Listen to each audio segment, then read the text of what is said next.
Good day, my name is Darryl Gantana. I'm a candidate attorney at Bosman Le Roux Attorneys in Somerset West, Cape Town, South Africa. Today we're just going to have a basic discussion on the rights of employees where an employer is unable to meet its financial needs and becomes insolvent, or as it is commonly known, bankrupt. The whole process of liquidation or sequestration, depending on the type of entity in question, is regulated by Section 38 of the Insolvency Act.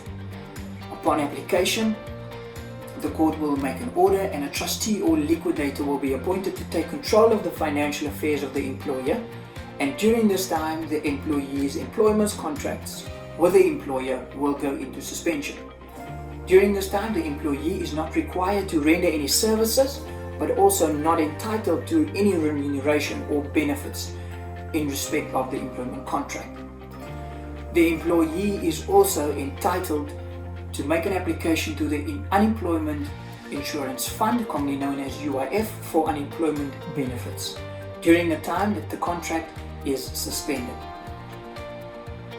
A trustee or liquidator may not terminate any of the suspended contracts unless the proper procedure has been followed and consultations were held with the respective stakeholders.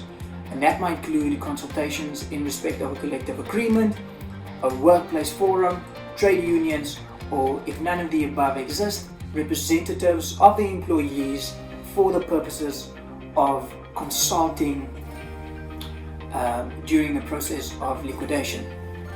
The main purpose of consultations between employer and employees is to find consensus on measures to be taken in order to save the business or any part thereof. This would include sale, transfer of the business, or could even be a compromise that the employees are willing to make in order to get the business back on its feet. If no consensus can be reached between employer and employee in terms of the rescue of the business or any part thereof, the liquidator or trustee is in a position to terminate the suspended contracts after 45 days after appointment.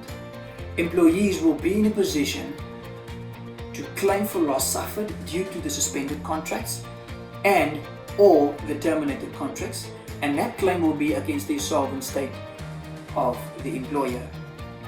In addition, employees will be entitled to severance benefits upon the termination of contracts, which equals 1 week's wages for every year's service rendered to the employer.